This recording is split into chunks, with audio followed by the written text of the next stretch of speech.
कि माँ जो थी उन्होंने ठाकुर की अनुगता होकर के, ठाकुर की शिष्या होकर के, ठाकुर के पास में से जो कुछ भी सीखना था इस धर्म के बारे में, अध्यात्म साधना के बारे में, साथ में ही संसार के बारे में, किस तरह से संसार में रहा जाए, वो सब कुछ माँ ने किस तरह से ठाकुर के पास में सीखा उसका तो वर्णन है ही है। किंतु साथ में ही बैकग्राउंड में श्री श्री रामकृष्ण ठाकुर माँ को उनका इष्ट और गुरु का पद है उसको स्वीकार करने के लिए, उसके लिए माँ को तैयार करने के लिए ठाकुर उसकी भी शिक्षा उनको दे रहे थे।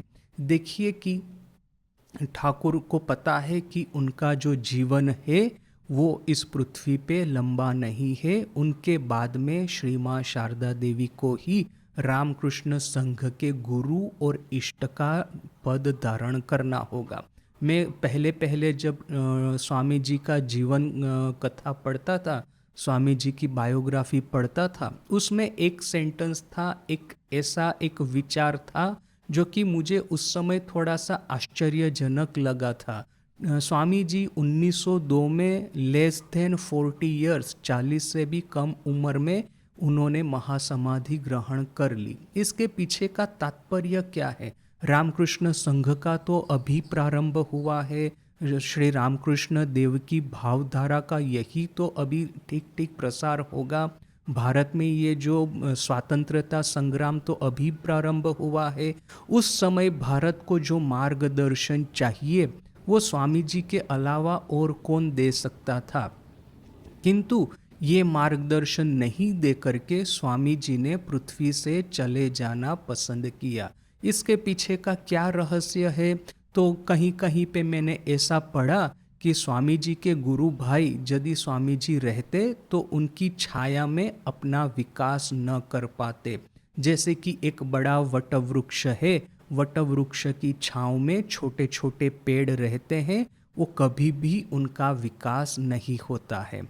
तो वटवृक्ष जब चला जाएगा तब ये जो आसपास के जितने भी छोटे पेड़ हैं उनको भी सूर्य प्रकाश मिलेगा, उनको भी संघर्ष का सामना करना पड़ेगा। अभी तक तो वटवृक्ष की छाया में थे, छांव में थे, तो संघर्ष का सामना नहीं करना पड़ा था। तो फिर इस तरह से यदि वटवृक्ष चला जाएगा तो छोटे छोटे पेड़ उनका भी विकास होगा। तो गुरु भाई अब उनका विकास हो और वो रामकृष्ण संघ को ठीक ठीक उसका जो संचालन है वो कर पाए, इसलिए स्वामी जी ने पृथ्वी पर से विदाई ले ली। इस तरह का एक विचार मैंने पढ़ा था। किंतु अभी जब मैं श्री रामकृष्ण विवेकानंद साहित्य को संपूर्ण दृष्टि से देखता हूँ तो देखिए कि हमारा जो इतिहास है उसको मेजर 3 भाग में आप बांट सकते हैं। पहला भाग है कि ठाकुर की तपस्या, ठाकुर की साधना और फिर ठाकुर का प्रचार प्रसार, कलकत्ता में घर घर जा कर के सभी को ये माँ काली का नव संदेश सुनाना, वो एक पोर्शन है। इसके बाद में देखिए 1886 में ठाकुर की महासमाधि के बाद में स्वामी विवेकानंद का प्रचार कार्य, मिनिस्ट्री, यदि ये कैथोलिक लैंग्वेज में कहे तो मिनिस्ट्री ऑफ स्वामी विवेकानंद, या तो फिर शंकर दिग्विजय अपनी अद्वैत वेदांत की भाषा में कहे तो ये विवेकानंद दिग्विजय ठाकुर के महाप्रयाण के बाद में प्रारंभ होता है। और देखिए कि 1886 से लेकर के 1902 इतना समय स्वामी जी का दिग्विजय, या तो फिर ये धर्मचक्र प्रवर्तन, या तो फिर वेदांत और योग के प्रचार का कार्य चलता है। और साथ में ही ये जो रामकृष्ण संघ का स्थापन और रामकृष्ण के, श्री रामकृष्ण देव के साथ में जुड़े हुए जितने भी सन्यासी और ये गृहस्थ भक्त है उन सबको एक सूत्र में बांध करके एक साथ में उनको कॉरपोरेट बॉडी बना करके उनका जो एनर्जी है उनको फोकस करके, उनकी साधना को फोकस करके जगत कल्याण के कार्य में लगाना। तो ये यदि स्वामी जी का कंट्रीब्यूशन है तो 1902 के बाद में श्री माँ शारदा देवी का दिग्विजय प्रारंभ होता है, श्री माँ शारदा देवी की मिनिस्ट्री प्रारंभ होती है। 1902 से प्रारंभ करके 1920 ये जो 18-20 साल है श्री माँ शारदा देवी ने, उन्होंने जो ठाकुर ने उनको जो कार्य किया था, वो कार्य परिसमाप्त करने के लिए, वो कार्य को जैसे कि एक आकार देने के लिए उन्होंने अपना जीवन बिताया। किंतु ये कार्य तो देखिए कि यहाँ पे स्वामी जी के महाप्रयाण का तात्पर्य क्या है। बात सिर्फ ये नहीं है कि राजा महाराज है या शरत महाराज है या शशि महाराज है, इस अपने गुरु भाइयों को जैसे कि उनका जो चरित्र और उनकी साधना और उनका रिस्पॉन्सिबिलिटी, इसका विकास हो, इसलिए स्वामी जी ने चले जाना उन्होंने ठीक किया। किंतु इसके अलावा भी एक बहुत बड़ा रीज़न ये है कि इसके बाद का जो कार्य है वो इतना महत् कार्य है कि स्वामी विवेकानंद स्वयं शायद उसको न कर पाए। स्वामी जी ने जैसे कि संघ का गठन करके एक स्टेज तैयार करके गए हैं, किंतु इस स्टेज के ऊपर में से, इस प्लेटफॉर्म के, इस रंगमंच के ऊपर में से इस जगत को जो दिव्य मधुर संगीत सुनाना है, वो तो श्री माँ शारदा देवी का कार्य था। उनकी दिव्यता ही जैसे कि इसके बाद का जो फेस था, स्वामी विवेकानंद के बाद का फेस, वो जैसे कि श्री माँ शारदा देवी को ही उसको निभाना था। तो ये जो माँ का कार्य क्या था, ऐसा तो क्या कार्य के लिए ठाकुर ने, देखिए स्वामी जी को ठाकुर ने तैयार किया कि वो एक कॉरपोरेट बॉडी, एक संघ, एक रंगमंच बना करके जाए, जो कि सिस्टमेटिक स्वरूप से रामकृष्ण भावधारा को एक आयाम दे, एक सिस्टमेटिक रूप से इसको डिज़ाइन करे, इसको फॉर्मुलेट करे, जो अपना जीवन गठन करना चाहते हैं उनके लिए एक व्यवस्था करके जाए, और जो आदर्श है, आदर्श को ठीक ठीक रूप से लोगों में प्रचार हो, इसके लिए फॉर्मुलेशन हो।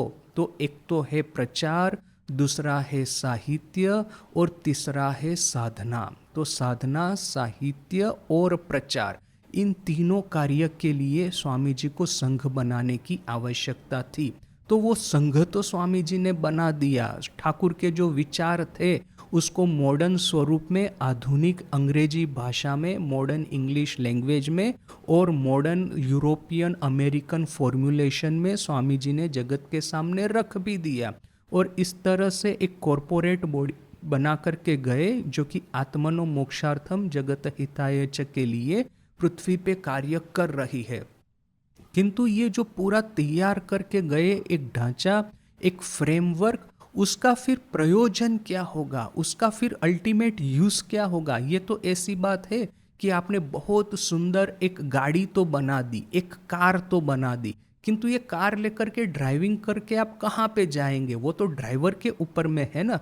इंजीनियर का कार्य है कार बनाना, किंतु वो ड्राइवर का कार्य है कि वो गाड़ी में बैठ कर के, कार में बैठ कर के कहाँ पे जाना चाहता है, उसका लक्ष्य क्या है, उसका गंतव्य स्थान क्या है।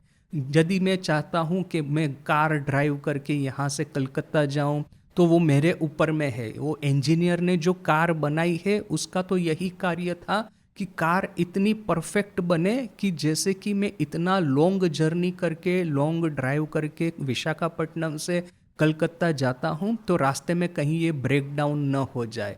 तो ये एफिशिएंटली कार को मैन्युफैक्चर करना, यही तो इंजीनियर का कार्य है। किंतु फिर जो मैं ओनर हूँ कार का, मैं मालिक हूँ, मैं ड्राइवर हूँ, और इस कार में बैठ कर के मैं कहाँ पे ले जाना चाहता हूँ, तो वो तो मुझे देखना है। तो वैसे ही स्वामी जी ने एक इतना सुंदर, इफेक्टिव, एफिशिएंट संघ की रचना तो की, रामकृष्ण मिशन का स्थापना तो उन्होंने की, किंतु फिर ये रामकृष्ण मिशन कार्य क्या करेगा, इसके माध्यम से क्या होगा, वो तो रामकृष्ण मिशन की जो मालकिन है, ये जो ड्राइवर थी, उनको डिसाइड करना है। और वो मालकिन या तो फिर ये ड्राइवर कौन थी, तो वो थी श्री माँ शारदा देवी।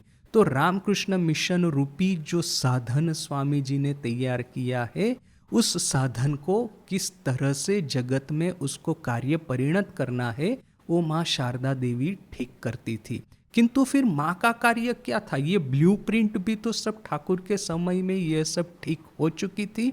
माँ का कार्य क्या था, तो ये जो कार्य था वो उसको जो समझना, it is one of the most profound philosophical insight in our order. Ramakrishna Sangh में जो दार्शनिक तत्व है या तो जो फिलोसॉफिकल आइडिया है, उस आइडियाज़ में से बहुत सारे हैं, जैसे कि आत्मनो मोक्षार्थम जगत हिताय च, या तो फिर शिव ज्ञाने जीव सेवा, या तो फिर ये जो महावाक्य है अहम ब्रह्मास्मि, जो कि सनातन काल से चला आ रहा है।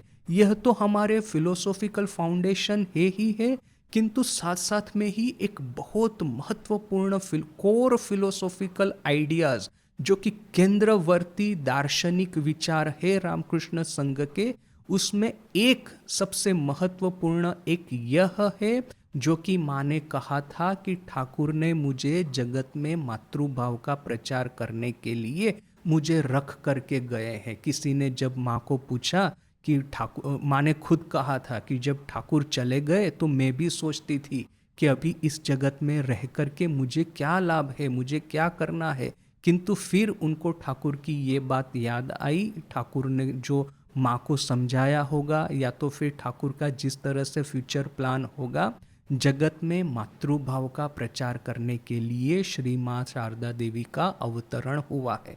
अभी ये मातृभाव क्या है और किस तरह से ये मातृभाव की साधना हम साधक लोग करते हैं। देखिए कि यदि आप स्वामी जी का जो 4 योगों का कॉम्बिनेशन देखें, कर्मयोग, ज्ञान योग, भक्ति योग और राजयोग, इसमें आपको पूरे भारत की जितनी भी साधन पद्धतियां हैं या तो फिर जितनी फिलोसॉफीज है, उन सब का एक कॉम्बिनेशन तो देखने में आ ही जाएगा।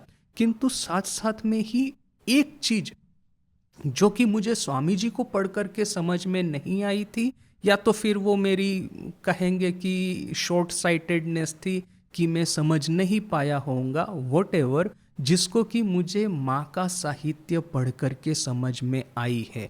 ये जो रामकृष्ण संघ की ये जो 4 साधनाएं हैं, कर्मयोग, भक्ति योग, राजयोग और ज्ञान योग, उसमें से एक और भी साधना को हम जोड़ सकते हैं, वो है मातृयोग। ये मातृयोग क्या है, मातृभाव से साधना करना क्या है? आप कह सकते हैं कि भक्ति योग के भीतर में ही तो सभी भाव आ जाते हैं, किंतु फिर भी ये जो मेरा एक पर्सनल विचार है कि ये मातृयोग या तो फिर मातृभाव से साधन, ये एक बहुत ही पावरफुल डेवलपमेंट है।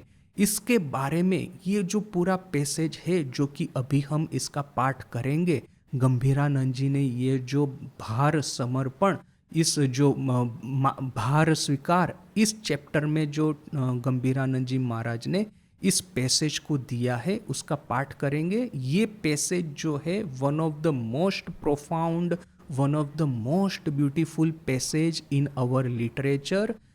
साहित्य की गंभीरता और साहित्य का माधुर्य, दार्शनिक गंभीरता और साहित्य का माधुर्य, ये दोनों इस पैसेज में इतना गहन है जो कि इसका थोड़ा सा हम पाठ ऑलरेडी कर चुके हैं। हम फिर से मैं उसको प्रारंभ से ही पढ़ता हूँ और पूरा पैसेज हम पढ़ेंगे और उसके ऊपर में हम विस्तृत आलोचना करेंगे। क्या कहते हैं गंभीरानंद जी